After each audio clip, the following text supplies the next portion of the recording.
जय श्री झूलेलाल ऐं जय बाबा थांवरदास साहिब जी। मां चंदा माखीजा असांजे चैनल सिंधु संगम माचिस मीडिया में तव्हांजो स्वागत कयां थी। हीअ ख़बर कटनीअ जी आहे। भगवान श्री कृष्ण जो छठी उत्सव बाबा थांवरदास साहिब सेवा समिति कटनीअ पारां ॾाढे धूमधाम ऐं भक्तीअ सां मल्हायो वियो। श्री कृष्ण जेके निष्काम योगी हुआ, महाभारत जे युद्ध में उन्हनि अर्जुन जे सारथीअ जी भूमिका निभाई। चयो वेंदो आहे, दोस्त हुजे त श्री कृष्ण जहिड़ो।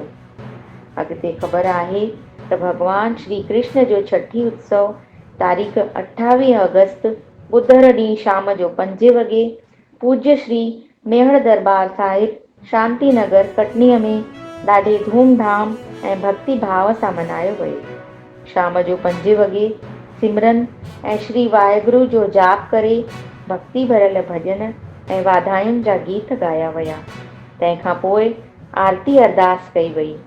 दरबार जी माता श्री मीरा अम्मा साहिबजन जी उपस्थितीअ में मटकी फोड़ जो कार्यक्रम हुयो। सभिनि जो उत्साह ॾिसण लाइक़ु हुयो।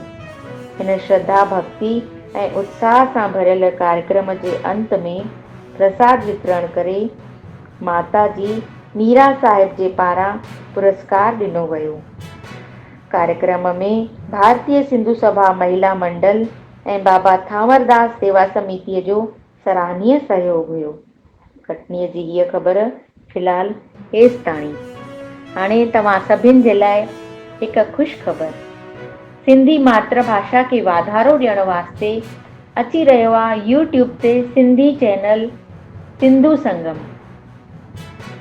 सभिनी मातृभाषा प्रेमियुनि सां वेनती आहे त सब्सक्राइब करे हिन चैनल सां जुड़ी सिंधियत जी शान मान वधाईंदा।